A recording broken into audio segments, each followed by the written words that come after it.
waan isin ajaa'ibu. Ummanni kun wanga injifannoon argamtee harka dha'ee sitti ay dabalamuudhaaf taa'aa jira malee kana mara keessaa iyyuu nama bilisaatu jira. Waan isin ajaa'ibu waan taarikaati bara. Nama kana hunda keessaa bilisaatu jira yaa Oromoo. Kanuma hunda keessaa bilisa. Ka OMN dha waan goone. Ka Keelloo miidiyaa waan goone. Ka waraana adda bilisummaa Oromooti waan goone. Ka waa takka kanarraa bilisa. Ka atta nabiyyi sanuyyuu waan gooneef kumaatama jira jechuudha. Ka gaafa ammoo bilisummaan dhufte sitti as dabalamuudhaaf qophaa'ee hisaaban qabu jechuudha. Kanaaf wanti isin beekuun isinirra jiraatu qarqaarsa miidiyaadhaaf ka godhaa jiru nama miidiyaa hunda qarqaarutu kaanis qarqaaraa jira malee warri OMN hin qarqaarre Keelloo miidiyaan qarqaarre maaliin qarqaarre kaama takkaafuun qarqaaru. Kan akkasi beekuu isinirra jira. Warri irra OMN dha waa kennaa jiru kuni warruma dheengadda Keelloo miidiyaati waa kenne. Haati qaatoo guddattu gaafa rakkoo wallaga keessa argamte jedhanii birrii muraasa wayii uummanni funaane. Warruma sani kunis har'allee deebitee argite jaruma kanattu kenne. Gaafa seenaa jinjimootiif akkas jettanii waa funaantan warruma kanatu kenne. Uummanni Oromoo ummata jabaadha. Osoo akkanatti kana maraan akkana jettu mootummaallee nammoo uummanni kun lakki karaa sirrii jira. Kanan argu mootummaan siyaasuma isaa qofa laalee jim godha. In callisuun hin ta'u ka. Yoo harka kennattee teettellee inuma salphatta. Afaan si lugaamame waa dubbachuu hin dandeessu. Qabsoo kaleessa yoonni kee biraa qabsaaniitiin mana hidhaa seenan karatti si harkaa citti jechuudha. Kanaaf Oromoon miidiyaa isaa biratti waan nyaatu dhabee qooqa bula malee miidiyaan Oromoon cufatu OMN. Oromoon waan nyaatu dhabee qooqa bula malee miidiyaan OMN hin cufatu. Damoosa isaa irraa namni yoo waan nyaatu dhabe liqeeffatee nyaata malee dhugaa rabbii walitti himna. Kana tasumallee yaadina. Kanaafi rakkoo baay'ee qabdanii wacii baay'ee qabdanii dhugaa keessan isinii galchinaa uummanni Oromoo garuu miidiyaa keessan bira dhaabadha. Miidiyaa jechuun sagalee keessan gurra keessan dhugaa keessan rakkoo yoo qabaate ammoo jechuu ni qabda. Kana fooyyessi. Rakkoo kana jira rakkoo kana hiffuri. Rakkoo kana jira kana furmaata barbaadi.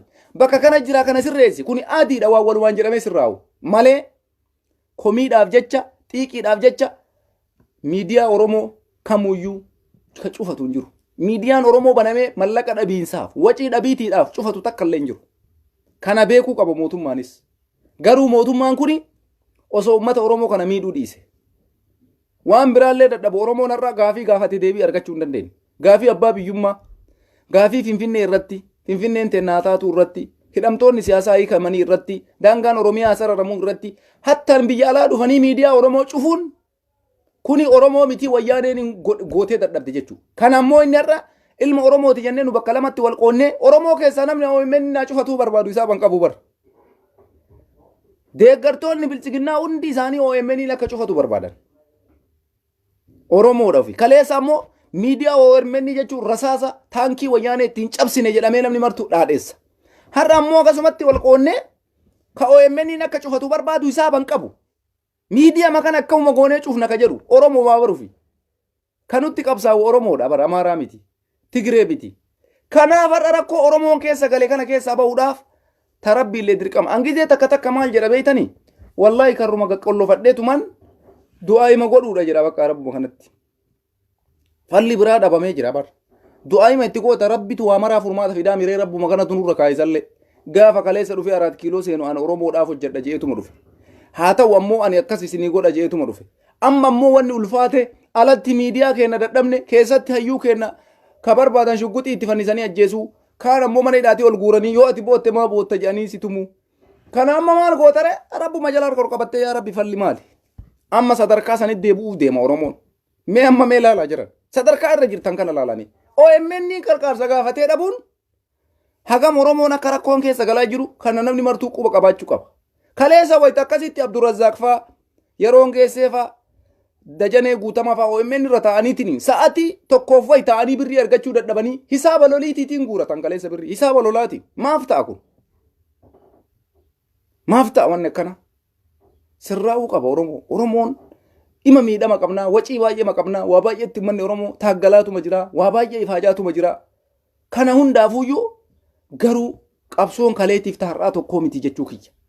Sababiin isaa kaleessa Oromoon afaan takkaan kallattii takkaan keessaaf alaan wayyaaneen mormaa ture.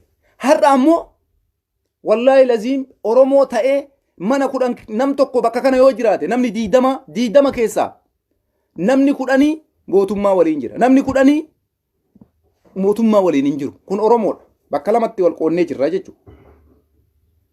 Sinigalee sadarkaa kanatti Oromoon irra rakkoon itti deemaa jira. Sababiinoo ilmi sun ilma Oromooti waan jedhutuyyuu nu rakkisaa jira. Namni ammoo siyaasni hin galiniif lakki Abiyyiin Oromoodhaa dalagaa jira OMN haa cufuyyuu ka jedhu jira. Oromoodhaa eega dalagaa jiraate gaafii Finfinnee deebii maan hun deebifnee hidhamtoota siyaasaa maan hiine warroota akka Jawaar akka Baqqalaa. Sigalee gaafii Finfinnee abbaa biyyummaa Finfinnee maan deebifne uummanni Amaaraa Walqaayitti Xaqadee raayyaa deeffatee irraa cafara. Irraa dhiichisa dachii ammaa qawween qabatanii jechuu bara. Finfinnee dachii Oromiyaa xiqqaa guddaan beeku, ka Tigraay beeku, ka Oromoon beeku, abbaan duulaa gammadaan warra ODDU keessaa mallas ijaare ijoo mataa ODDU abbaa duulaati haa jennu. Abbaan duulaa gaafa guyyoo waaree wantarbii godhe Finfinneen ta'ee nuti jennaan ta Oromooti jedhe. Magaalaa Oromiyaa guddittiidhaaf fudhadha jedhe. Maaltu deebii kana Oromoof murteessuu isa dhorgere abbaan duulaa gammadaan irraa gorsa Abiyyi Ahmadii waliin jiranii Oromoo biyya bulchaa. Xayyib uummanni Amaaraa Walqaayitti raayyaa fudhatee dachii isaa irratti wareegamnee dhumna jedhaa jira. Oromoon maaliif Finfinneedhaaf uf hin qopheessine? ODDU ammaaf kanarratti hin dalayne haga ilmaan Oromoo leenjisanii Tigraayitti erganii achi ajjeesan. Ilmaan Oromoo leenjisanii Finfinnee deeffachuudhaaf hin qopheessanii akka Oromoon hin qophoofne erganii akka Oromoon qabsootti hin cichine erganii kana maan goone rakkoo bakka jiru laala. Sila har'a sa'aatii kanatti uummanni Amaaraa dachii Tigraay qabatee keessaan baanu jedhaa jiraanii Finfinneen ta Oromoo ta'u diqqaa guddaa beeka. Uummanni Itoophiyaa mataa miilli jechuudha. Abiyyiin Ahmad irra Xaqalaa Ministeeriidha. Maqaa Oromootiin achi taa'ee Oromoon obboleeyyan lamaan irra waliif faallaa taate. Shuuf garaagarummaa kaleessa ODDU'n osomaanuu wayyaanee ergamtee nu ajjeeftuyyuu Oromoodhaa jiru tokkummaa qaba. Tokkummaa qaba. Har'a ammoo tokkummaan hin jiru waaqa walitti himna. Tokkummaan hin jiru. Hin beeytan isin martuu naannoo keessanitti fakkeenyaaf Oromoon akkam tokkummaan isaa maal fakkaataa? Qabsoon Oromoo akkuma dhugama bara wayyaanee san jirti? No, kun soba rabbi jibbe. Soba rabbi jibbe. Dhugaa yoo fudhachuu ka barbaaddan taate wanni nu miidhe maasaraa mootummaa ka jiru ilma Oromootiif jecha jedhu kana. 4 kiiloo ka jiru ilma Oromooti. Dhugaa ilma Oromooti. Garuu mee Oromoon maal argate? Wal qooduu, wal jibbuu, wal xiqqeessu. Sanirraan dhufanii satalaayitii miidiyaa Oromoo jaam godhan. Satalaayitii miidiyaa Oromoo jaam godhan. Biyya keessatti ammoo hidhaa sirraan dhaaban. Osoo waan uummanni Oromoo barbaadu godhanii namni mormaa jiran. Mootummaa kana dura dhaabanna waa jennaani hin deeggarraa iyyuu hunda'u. Osoo inni hayyoota Oromoo hidhuu baate, hayyoota Oromoo dararuu baate, hayyoota Oromoo irraa rakkoo gahuu baate hin deeggarra malee isarratti hin duullu. Waanuma isa deeggarruuf homaa kottee qeensaa xurima qeensaa ka kottee jala baafatanii kana dhabnee bar. Hin jiruu bar jedhan homa takka illee hin jiranii har'a. Kaleessa wayyaanee ka mormineef mastar pilaaniidhaaf mormine. Har'a dachiin Finfinnee hundi charaacharamtee ummata Amaaraati qoodamaa jirti. Uummanni Amaaraa Walqaayitti raayyaa qofaa miti kadeeffataa jiru. Finfinnee illee fudhachuutti jiran isaan. Waluma qabanii jechuudha. Asiin ta Tigraay fudhatan Finfinnee illee charaacharamee isaanuma qoodamaa jira jechuudha. Garuu dhiyoonu asiin miidiyaan Oromoo rakkoo kana gabaasu dhufanii satalaayitii isaa jaam godhan. Lakki Oromoo miidiyaa keessan bira dhaabadhaa yoo isin jettaniin ammoo lakki Oromoon 4 kiiloo jirti kasiin jedhu jira. Miidiyaa Oromooti waa isin kennin. Rabbiin sadarkaa kanarraan nu geessa dhumaa irratti. Garuu jechi ilmi namaa yaa Allah jedhu kun lafan bu'u. Teemee deemee guyyaa tokko jirra oolu. Haa ta'u garuu uummanni Oromoo akkasitti illee uummata cima. Cimaadha diyaaspooraan kenna dhugumatti jaba. Waa baay'ee godhaa jira. Haga har'aatitti cichaa jira. Kun ammoo waan gaariidhaan injifannoo guddaadhaan goolabdanii. An amma walumaa galatti waan isiniin jechuu barbaadu waciin qabdanii fi miti miidhaman qabdanii fi miti dirqama.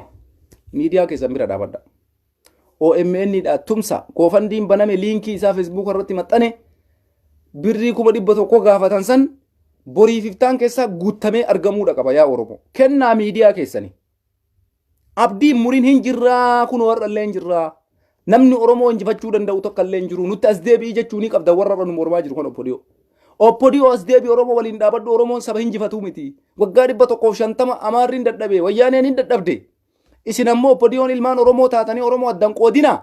As deebi'a waan Oromoon gaafatu deebii itti kennaa jechuun isinirra jira jechuun manni kenna.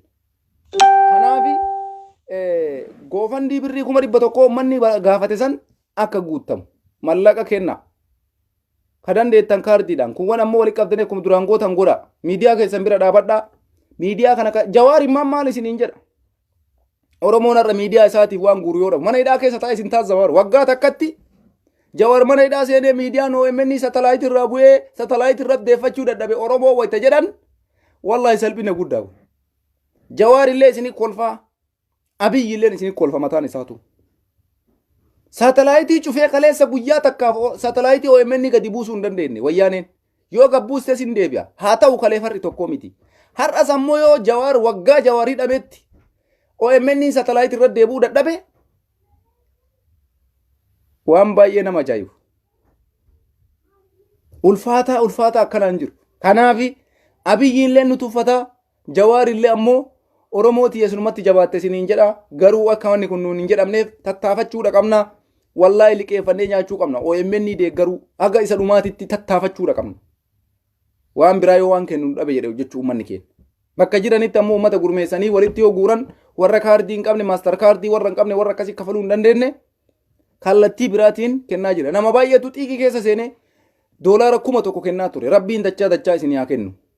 Warra akkasii kennatan ulfaadhaa galatooma dachaa isin haa kennu. Xiiqiin daa'imarra mi'ooyte akka jedhan sanii ol fuudhee nama 1,000 kennee jira bar doolaara 1,000 akkasii xiiqii jechuun.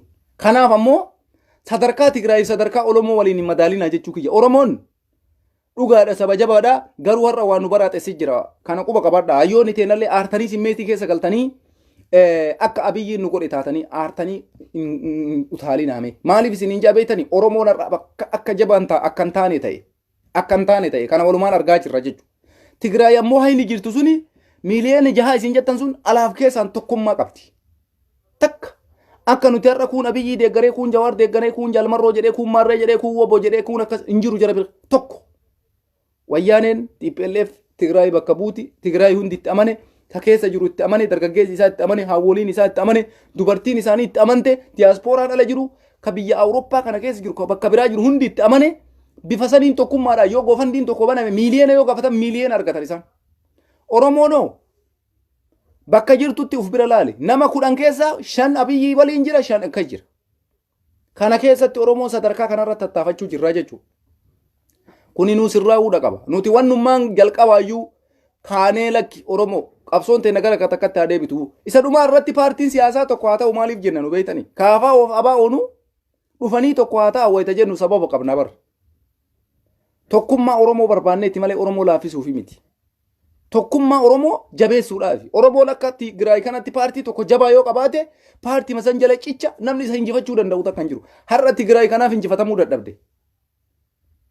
TPLF ummata Tigraay homa feetellee osoo goote seeraan qabdee seeraan waan isaanii guutuu gootee fi eeydee jechuudha. ODDU maaliif akkas nuun godhin? Dargaggeessi Oromiyaa keessaa hidhame meeqa? Hayyuun Oromiyaa keessaa hidhame meeqa? Silaa ODDU akka godhuu qabdi bar. Hayyuu Oromoo hidhuu hin qabdu. Dargaggeessa Oromoo hidhuu hin qabdu. Waan Oromoon gaafate deebisaa deebistee fi dargaggeessa kanarraa bu'aa buufachuudhaa qabdi. Oromiyaa keessatti jechuudha. Dachii Oromiyaa nam tokko dhufee tuquudhaan qabu. ODDU'n osoo akka TPLF sammuu qabaattanii silaa jara akka Jawaar kana niitan. Osoo isinuyyuu qeeqe, osoo mafedhee isiniin jee, osoo waan fedhe isin diqqeesse. Badhe masanitti dhiistanii isin fayyada waan ta'eef jechuudha. Karaa biraa mormaan jiru isin mormaan jiru Oromoodhaaf waan mormaa jiruuf ati Oromoo eega taate wanni inni Oromoodhaaf mormu kun waan siquuqu hin qabu. Jawaararra Oromoodhaa yoo morme waan taayyee dhukkubsu hin qabu. Jawaar Oromoodhaa yoo morme waan Abiyyii dhukkubsu hin qabu. Jawaar Oromoodhaa yoo morme waan takkalaa uumaa dhukkubsu hin qabu. Jawaar Oromoodhaa yoo morme waan abbaa duulaa gammadaa dhukkubsu hin qabu. Jarri aangorra jiran Jawaar ammoo waa'ee Oromoo mormaa jira. Warri badhee Jawaar haa sodaatu malee Abiyyiin maaliif Jawaar sodaata? Abbaan duulamaaf Jawaar sodaata. Takkalaan uumamaaf Jawaar sodaata. Taayyeen danda'amaaf Jawaar sodaata. Jawaar ka jedhaa jiru Oromoon tuqinaadha. Oromiyaan saaminiidha. Oromiyaa kichuu takkan kutiniidha. Kanarratti jecha kanarratti ilaalee akkasii achi dhiisuu qaba malee hayyuu Oromoo nama dachii tiyyan tuqin ummata kiyyan ajjeesin jedhee si mormu kana atuu ummatuma san keessaa baate yoo ummata san dhiibbaan raggootu waan akkanaa kanatu sirrii miti. Haga fedhe osoo Jawaar mormee silaa hidhamuu hin qabu ture. Homa fedhe yoo jedhe Jawaar ka jedhe nama Oromoo tokko maa ajjeeftanii. Dachiin Oromoo takka maa saamamti. Maal rakkoo qaba yoo kana jedhe Abiyyii waan isa miidhu kun. Oromoodhaa bara Abiyyiin gara marattu. Dheengadda bar bashaashaa dhaqee bashaashaa keessatti duula na filadhaa geggeessee bara. Amane Oromummaa isaa fudhate nama Oromoodhaaf mormu ammoo maa jibbame.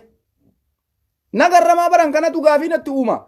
Oromummaa isaa wakkanne Oromiyaa keessa dhaqee bashaashatti na filadhaa jedhe.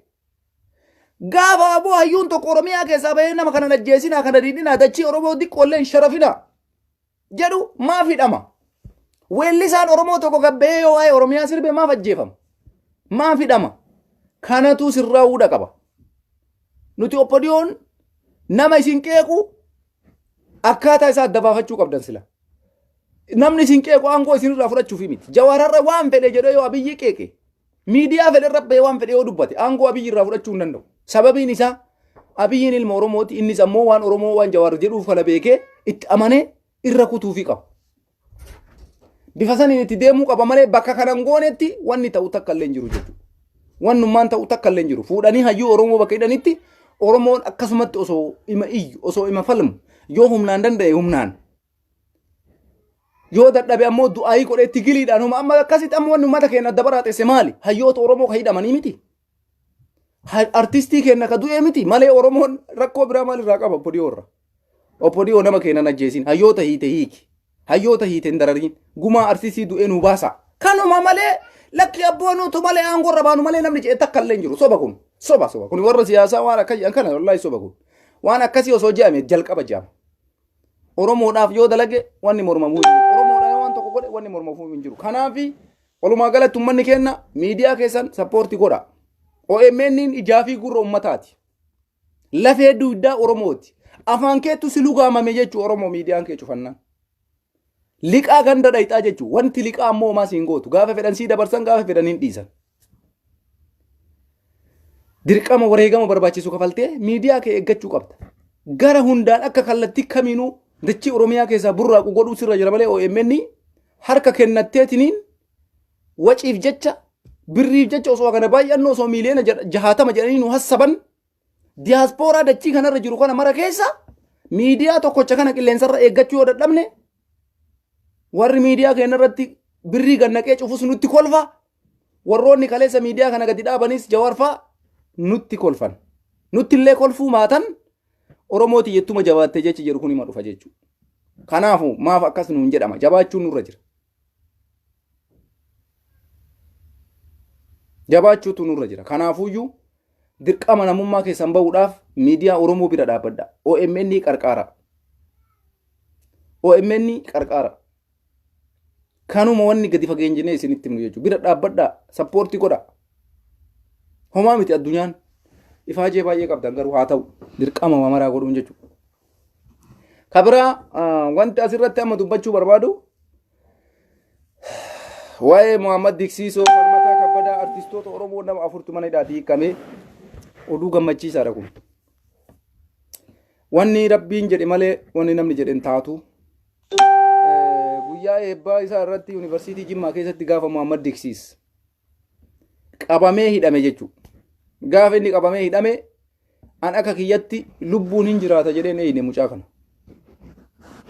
Lubbuudhaan jiraatee deebi'ee uummataan wal argaa takkallee shakkeellee hin beeku abdiillee muree jira garuu seenaa dalage. Seenaan bara baraan isa yaadata. Galmee goototaa irratti galmaa jedheetuma abdii muree jala sararee dhiise malee gadi bahee maatii isaatiin wal arga jedhee tasallee yaadee hin beeku. Yeroo san keessatti hin beeytanii girrigirrii baay'ee jira. Jechi inni jedhe suni jecha lubbuu isaa isa gaafachiisuu mootummaan kun yeroo sanitti waa bakka waan argettuma bu'aama arge jim godha tasgabbii hin qabu. Allahu akbar rabbii kana galan isaan badini kunoo lubbuu isaa har'a kaa'ee hidharraa hiikkame jedhaa jiranii yoo rabbi dhugaa godhe maatii fi firoottan isaanii artistoota Oromoo falmataa kabbadaa dabalatee ijoollee hundaa jechuudha warra irra hiikkaman Muhammad Diksiisootiin jalqabee nuti uummanni Oromootu hagana gammanne. Maatii isaa keessaa amma Muhammad Diksiisoo nama baay'een naa dubbala ijoolleen naa dawwalanii maa cal'istamee akkamuma goonaa waa'ee Muhammad kana yaaddoofnee hafuura isaa dhabnee gara isa dabarsan dhabnee hoba goon wallaallee nama bilbila irraa kaasuu dinne jira. Waa harkaan qabnu yoo nutti bilbilanni hafuurri dhabamee nu iyyinee maal goona iyyaa jirra. Har'a garuu maatiin sun gammachuu akkamitti itti dhaga'ama. Maatiiwwan abboota isaa firoota mucaa kanaa warra hidhaa har'a hiikkame kana gammachuu akkamitti itti dhaga'ama deebi'anii ilma isaanii ijaan arguu kanaaf. Wallahi baay'ee akkana nama gammachiisu hin jiru jechuudha. Wanni akkana gammachuu onnee namaatitti qabbaneessu hin jiru jechuudha. Baay'ee na gammachiisa. Mucaan kun osoo du'ee akkuma Caaluu Hundeessaati. Nadaamaan Oromoo keessaan badu. Mootummaan bagan ajjeesin mucaa kana. Baguman ajjeesin. Guyyaan namallee ga'u malee namni dhuma du'uumi bagan ajjeesin. Caaluu Hundeessaa ka du'e Oromoon akka har'aatitti gubatee waan ta'u wallaalee dachiifsamii hanqisee ibidda qabee akkana bu'aa jira. Muhammad Diksiisoo gaafa fuudhamee ukkaanfamee dabarfamee hidhame nasbee isaa balleessan jennee eegaa turre. Kunoo wayitaarra maatiin isaa gammachuudhaan ilmi isaanii bahee nam tokko amma waan hin taane haasa'a. Yuunivarsiitii san keessaa bahee eebba keetirra akkas taatee rakkoon qabu maal godha kana eebbisa. Inni bal lubbuu fi qabsiisee dalagee bar. Goota rabbitu tumsaa jechuun kana bar. Goota rabbitu eega jechuun kana bar. Goota rabbitu bira jira jechuun kana bar. Fudhadhaa dubbii kana jira. Goota rabbitu isa eega. Amma isin eebba yuunivarsiitii isaa irraa inni qabamee eebbi isaa jalaa tabalaashee waan akkasiisaniif yaaddanii namni lubbuun jiru eebbifamuu yuunivarsiitii san keessa eebbifame hojii isaa jalqabuu nama danda'u. Dhaqee sertifikeetii isaa haala bijjeeffatee kan hidhe mootummaa waan ta'eef dhimmi isaa dhumatee qulqullaa'ee borga nama yuunivarsiitii Jimmaa dhaqee waraqaa isaa sirreeffatee hojii isaatti deebi'ee eebbifamee waan ofii jammaruudha. Nam tokko akkasi godhani baga lubbuun jiraattee obboleessa kiyya deebitee maatii keetii wal agarte. Maatii kee qofa osoo hin taane Oromoo wareegama kafalteef.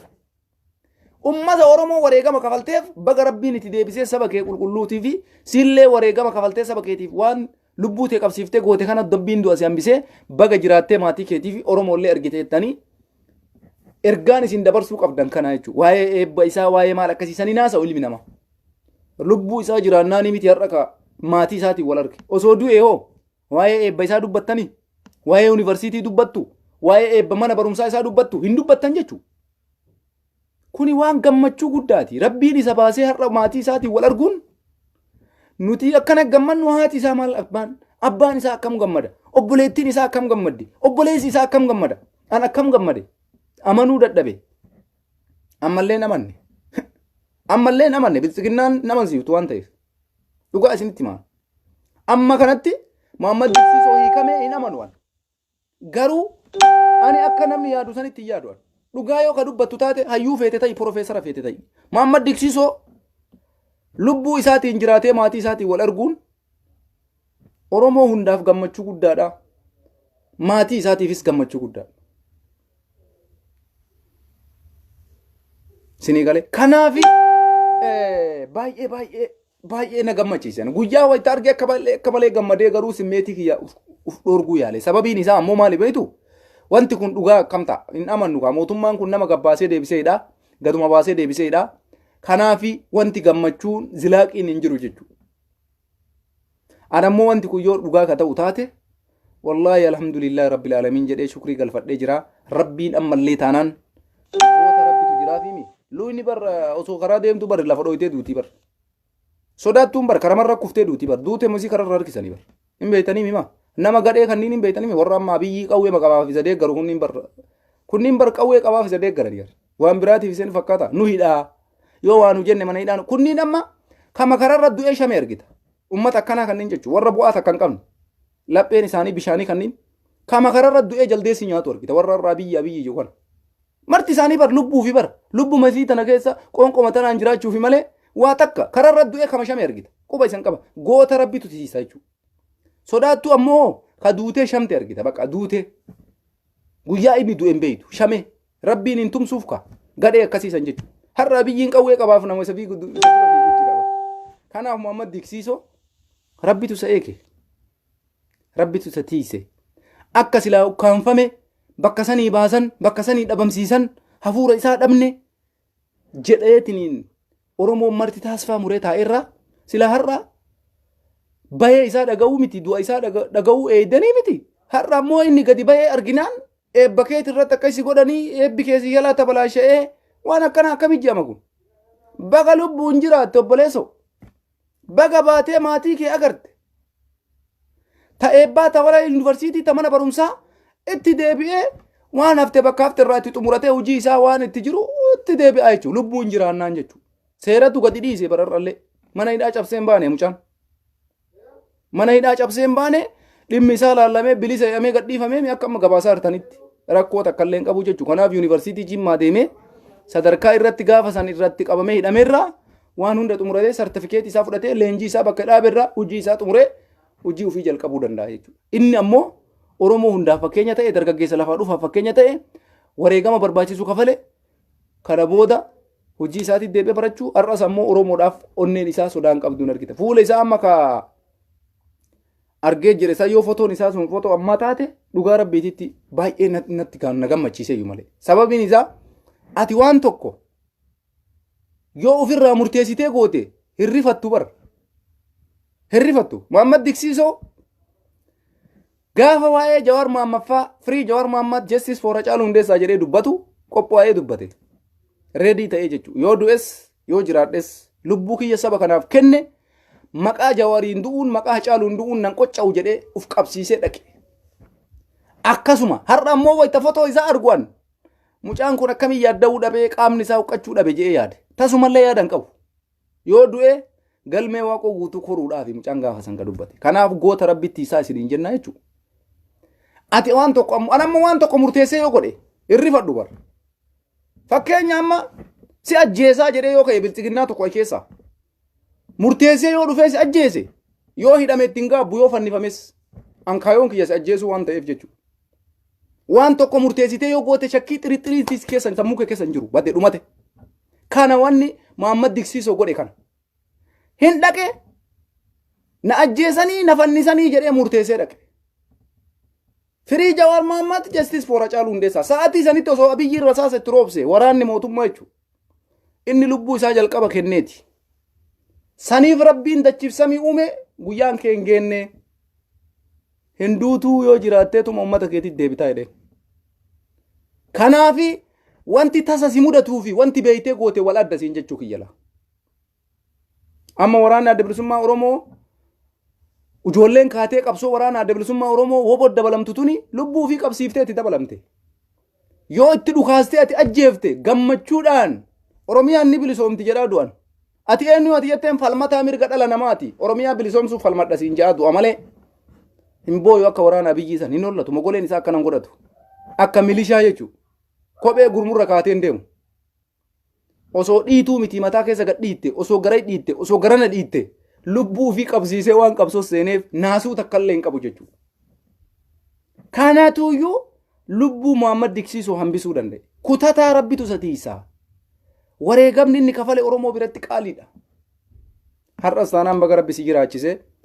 Rabbiin ammoo maatii keetiin baga walitti deebisee baay'ee nu gammachiisee gammachuu guddaa nu dhagahame. Akkasuma artistoota keenya akka falmataa kabbadaa isin hundis Oromoodhaaf weellisaa turtanii Oromoodhaaf wareegama qaalii kafalaa turtanii sagaleen keessan guyyaa takka cal'iseen beeku qabsoo Oromoo keessatti woboodhaa sirbuu keessatti woboo faarsuu keessatti uf duuba deebitanii hin beeytan. Hidhamtanii jirtan sababa tokko malee isinidhaan badii tokko malee kararraa qabanii isinidhaan rakkoo tokko malee kararraa qabanii isin fidan kana mara keessa tartanii guyyaa har'aa bilisa jedhanii gad isin dhiisuun gammachuu guddaadha uummata Oromoo maraaf hundi keessanuu bakka gammaddanii Oromoon garuu bakka dhibbatti wal qoonnee jirra. Inshallah yoo rabbi jedhe tokko taanaa guyyaan tokko taanu dhufuudhaaf deema waliigalatti akkanumatti mee waan rabbi godhu laalla. Tarte kana boodaallee rabbumatu beeka waan godhu. Waa maraayyuu rabbi dalagaa mire jedhaatuma jira. Adada rakkannuun adada nu jabaattuun adada waa mara cinqabnuun inuma cinqabna. Kanuma wanni jiru malee wanti biraa hin jiru. Wanti woonu takkallee hin jiru jechuudha. Kanaan alatti falli biraan jiru. Kanaaf uummanni Oromoo tokkummaa keessan jabeessuun akkuma kaleessa qabsoo keessan finiinsitanii waggaa 150 wareegama qaalii kafaltanii as geettan kanatti har'as itti cichuu qabdan. Ilmi Oromoo tokko aangoo dhufee maasaraa yoo seene Oromoon waan barbaadu argate jechuu miti bar. Namni baay'ee yoo haasa'u mangistuun Oromoodha jedha, Haayila Sillaaseen Oromoodha jedha. Garuu Oromoo yeroo sanis fannifamaa ture, ajjeefamaa ture. Har'as waan akkasiisan nu mudachuun qabu. Abiyyiin osoo afaan Oromoo akkana dubbatu, osoo afaan Oromoo akkana haasa'u, osoo Oromummaa isaa guyyaa takka waakkanne Oromoo miidhuun dogoggora guddaadha. Oromoo ajjeesuun dogoggora guddaadha. Oromoo hidha shamsuun dogoggora guddaadha. Namuma Oromiyaadhaaf falmu tokko jalqabumaa hidhuun sirrii miti. Yaadaan si falmaa jira waan ta'eef. Yaadaan si mormaa jira waan ta'eef. Mee amma fakkeenyaaf nama qawwee qabu rakkoon qabu qawwee qaba jettee falmitaani. Qawwee qabaaf sodaatta. Warroota akka Baqqalaa Garbaa ka akka Jawaar Mohammad kanni ka guyyaa takka waa'ee qabsootii miti. Qawweetii miti wama qawwee kanaayyuu dubbatee hin beeyin. Qawween sirrii miti nama jechuutti amanu kana. Hidhanii maa bira taa'ame siyaasa mootichaa dubbata siyaasa danda'a ogummaa rabbi itti kenne waan barate waan ta'eef karaa kanatu nu baasaa karaa kanatu sirriidha ilaalee fagootti waa arga. Waan kaleessa gamtaan Awurooppaa Afrikaan deebi'ee jaarsummaan baay'ee giddibii laga Abbaay kaleessa itti hime Jawaar. Kuni ammoo siyaasa barate siyaasa ogummaatti qaba waan barate itti illee jee dubbataa jira malee taaktikii waraanaa qawwee hidhadhee si kuffisaa miti. Dogoggorrummaa nu bakka kana jira. Jawaar osoo akka qabsoo karaa nagaatitti amanee barumsa isaa baratee hundaan karaa nagaatiin alatti falli biraa hin jiru jee kana murteesseetini taa'uu baatee akkuma kanallee murteessen yoo karaa kanaan nu ta'uu dhabde karaa kanatu falmaata jedhee jalaan dargaggeessa akkasii isa jala yaa'u sana osoo hidhachiise silaa halkan lama mana hidhaan bulu ture bar. Dogoggorri tokko bakka kala jira bar. Akkuma qabsoo karaa nagaatitti amane dargaggeessa qabu kana diyaasporaallee mariisise ummata keenya waan nu mudatu hin beeynu. Biyyi sun Itoophiyaadha. Ka ijaaramte qawweeni. Ka dhaabbatte qawweeni. Fala tokko haa goonu. Karaa nagaatiin mokorra. Yoo karaa nagaatiin diddamu humna qabaachuudha qabna. Humna ummata kanaaf sodaa ta'uu qabaachuu qabna jedhee silaa dargaggeessa walakkatti adda qoodamee dargaggeessi leenjii fudhatee dho'isaadhaan silaa bosona jiraachuu qaba ture. Hin goone Jawaar. Abiyyitti amane lammatti amane dogoggora ta'eera. Kana wareegama qaalii isa kafalchiise sallee jechuudha. Gadi bayaaf hin bahu isaa beeyna hin beeynu. Garuu maalitti amane qabsoo karaa nagaatitti amane. Osoo gaafa kana Jawaar dubbima hidhannoo diqqishuma uummata Oromoo qeerroof qarreen tuqe hundi isaa hi'i namni jedhu takka illee hin jiru. Namnummaan tokko hi'i jedhuun hin jiru. Hundi isaa akka hidhatu hin beekna. Garuu dogoggorri bakka kanatti mudatee har'a kunoo abbaa kanaa namni isaan jiraa jiru hin jiru. Oromoon aga danda'e hiriira bahee aga danda'e firii Jawaar Muhammad jedhe amma isa dhumaa irratti karaa hidhannoo waraana adda bilisummaa Oromootti deemaa woboo bira dhaqaa woboo waliin qabsoo finiinsaa ka jedhu garasitti deebi'ee uummanni kenna waraanni adda bilisummaa Oromoo gola Oromiyaa mara keessaa baroodaa jira jechuudha akkasiin agartan kanatti gola Oromiyaa mara keessa darajja'ee waraanni abboo sini galee irra dhangalaanaa jedhee Oromoon galaana irra dhangala'uudhaaf guyyamaa eeggatti woboon akkana irra kadambalii irra galaanni yoo dhufe bara akkanas irra garagalaa bara. San qofatu hafe irra garagalu amma waraana nagarre waan irra fakkaatu walaloo gurbaa walaloo jedhaa jiru tokko Gujii keessatti Boorana kana keessatti nagarre irra dhangalaanaan suni guyyaa eeggataa jira. Osoo jawween gaafa dhufee biyyatti galu karaa lamaan deema jedhee ilmi namaa takka informeeshinii hin qabne harka garaa jalaatiin dargaggeessi walakkaan hidhatee walakkaan karaa nagaatiin filannoo doomna yoo dadhabne ammoo karaa kanaan itti tarra jedhee wareegama barbaachisu guutuu kafalee qophaa'e. Wallahi billahi silaa Jawaar ji'a lama ni dhamu. Ji'a lama. ODDU illeen gara baate Itoophiyaa illeen gara baate Jawaaris yoo jiraate bahe yoo du'es ammoo warri inni qopheesse sun gumaa isaa baase Oromiyaan gara tokko cittee jirti silaa yoon. Waraanni tokkochi jiru waraana adda bilisummaa Oromoo waraana Jaalmarroon faa qopheessan. Sanuuyyuu uummanni parsantiin tokkotti amanuu didee Jaalmarroon jabaatee bar sadarkaa kanarratti irra Oromoon akka dhaqqabamtu namni godhe Jaalmarroodha bar. Osoo Jaalmarroon akkuma Jawaar fa'aa ufgataniitumaan Abiyyitti uf kennanitti galee uf kenne akka Daawud kanatti akkuma Jawaar fa'aatti silaa warra Oromoon mataa ol qabachuu hin dandeettanii. Kanaaf Jaalmarroon Oromoo biraa galata guddaa qaba. Galata guddaa. Galata hammana hin jedhamne kalaakayamee fixuu hin danda'amne.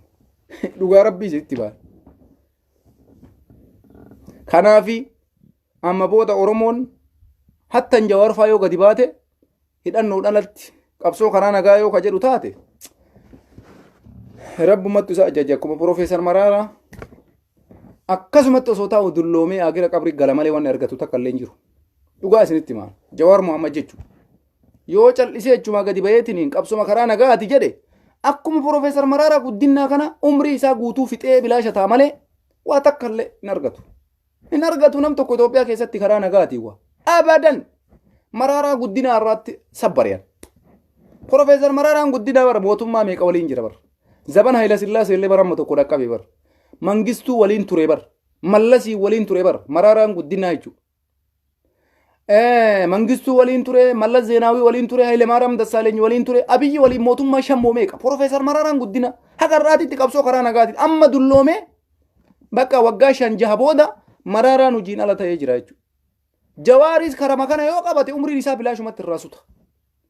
Gizee kaanii dhamaa, gizee kaanii gahiikamaa, gizee kaanii dhamaa, gizee kaanii hiikamaa, gizee kaanii dhamaa. Wallaahi kunuuf gowwoomsuudha. Tasumallee Profeesar Maraaraa guddinaa irratti hayyuun Oromoo amma booda dhufu tasumallee qabsoo karaa nagayaatiin aangoon hin argamaa Itoophiyaa keessatti yaadamuyyuu malee. Har'a amma akka nama filannoon biyya san keessatti filannoon dimokiraasii, filannoon haqa qabeessi, filannoon qulqulluu wayii godhameetitti ilaalamee amma abiyyiidhaaf guyyaa har'a filannoon akka inni injifate ibsamuudhaaf deema. Injifannoon kama isaati isatu injifateedha haranii. In ibsama har'a galgala ibsamana fakkaatee amma gabaasarra jira. Akka waan takkaa Itoophiyaa keessatti filannoon akkanaan godhamini filannoon uummata meeqa fixanii uummata meeqa hidhanii Oromiyaa keessatti kophaa isii bilchiginnaan Oromiyaa biyyaa galageettu biyya of dandeette tasilaa osoo abbaa qabaattee biyya of dandeesse. Kaabaa kibbatti bahaadhiyaa kana keessatti uummanni Oromoo salphate. Kana har'a filannoo dimokiraasii filannoon akkanaa biyya san keessa hin jiru jedhee miidiyaan biyyaa guutuun haasa'aa jira jechuudha. San keessa taa'ee yoo Jawaar Mohammadillee hidhaallee kagayii kamuu taate akka carraa irra Mohammad Diksiisoo kana argatanii yoo hidhaa bayan Baqqalaa dabalatee Jawaaris dabalatee nuti ammas taanaan qabsoo karaa nagaatitti ciccina yoo jedhan rabbumatuyyuu akkuma Profeesar Maraaraa Guddinaa umrii kee guutuu akkasitti ta'a isaan jee malee uummatallee hin bilisoomsu haga jiru waallee hin argatu. Ani waa baay'ee xiinxalle Profeesar Maraaraa Guddinaa kana xiinxallee umrii isaa minni irra jiru laalee bakka natti dhagahame. Sadarkaan Jawaarfaa irra jirullee yoo lubbuudhaan jiraates akkasuma ta'a. Qabsoon karaa nagaatiin aangoon argattu. Yookaan ammoo waa takka godhuudha. Warruma si jibbu kanatti siixee fira fakkaattee allaattiin simbira nyaatti sayyoon godhin abadan aangoon argamuu hin danda'u. Ittuma siixee fira fakkaatteeni aangoo fudhattee mootummaa naannoo Oromiyaatti siixee osomaa jibbitu ittuma dhiqqattuma siixee keessuma galtee oluma siqattee tartiibumaan dhuftee akkuma amma abiyyiin godhee aangoo argate kana yoo gooteen alatti yoo kallattiidhaan ittiin mormite hidhannoodhaan mormi yookaan ammoo taasumallee hin jiru karaa nagaatiin aangoon biyyattiin biyya mililik ijaareerra dhiigaan gadi dhaabee dhiigumaan dhufte aangoon achitti. Abiyyiin Ahmad amma taphatti argate aangoo taphatti hin arganne eenyutu itti kenne Oromootu itti kenne eenyuuf qeerroof qarreetu itti kenne. Irreecha irratti nama nurraa dhume yaadadha Oromoo. Karaa irratti wayyaaneen nama meeqa akka fixxe yaadadha. Dargaggeessa meeqa akka dhume yaadadha. Namni meeqa akka wareegame yaadadha. Sanittuu hin dhaamne ammallee aangoo uummanni wayyaaneen fixxe sun nan ga'u jedhee lola banee Oromiyaa keessatti wayita caaluun du'e nama meeqa dhume. Hagarraatitti meeqa hidhamaa jira. Tigraay keessatti nama meeqa dhumaa jira. Itoophiyaan suni biyya namichi Miniliki ka ijaare. Miniliki ka ijaare immoo dhiigaani tolaanii miti. Hin beektan akkaataa isin itti dhaabate. Kanaaf hayyoonni kenna rabbii yoo jiruudhaan gadi baate lubbuudhaan ka gabbayan taate qabsoon karaa nagaa akka isaan hin fayyanne dirqama kanarraa baratanii uummata isaanii gara karaa hidhannootitti waamuun dirqama isaaniiti. Woboo bira dhaabachuun dirqama namummaati. Miidiyaa keessan qarqaaruun dirqama namummaati. Kana lamaan wal afoo oofudha. Hidhannoo fi miidiyaan addaan hin bahu. Hidhannoon bilisummaadhaan daayirektii mootummaa abbaa irreetiin taaggala.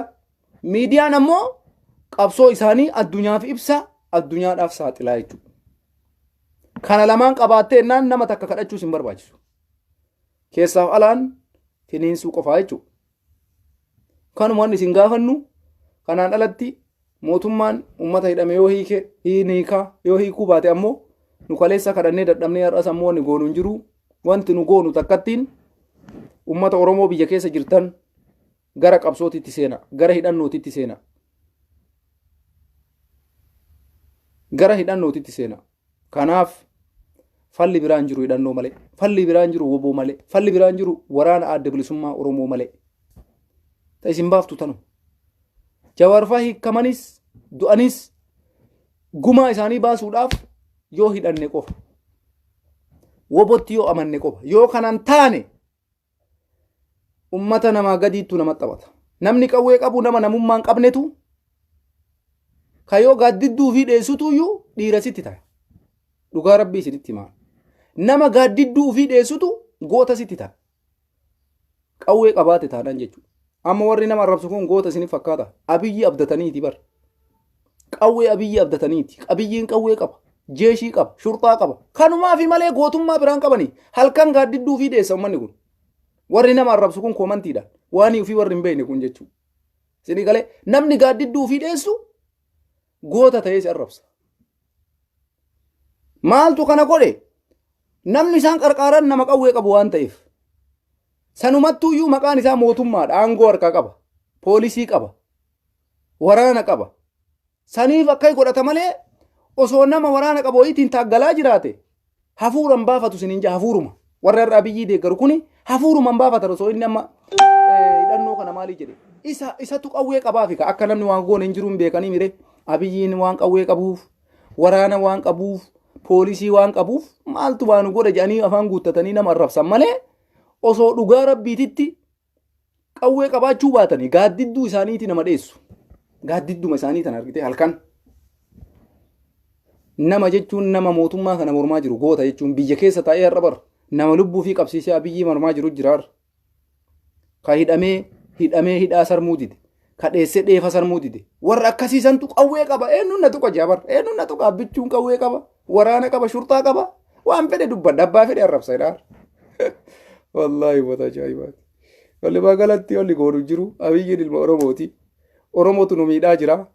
Oromumatu Oromoo cabsaa jira. Walumaa galatti ummata keenya rabbi furmaata baasu. Hayyoota keenyallee gadhiisa. Hayyoota keenyallee gadi dhiisa. Hayyoota kana gadi dhiisa. Jawaar dabalatee Baqqalaa dabalatee hunda isaanii warra mana hidhaa jiru gadhiisa. Uummata akkaan gootanii fanni achi teessiftaniif hin jiru.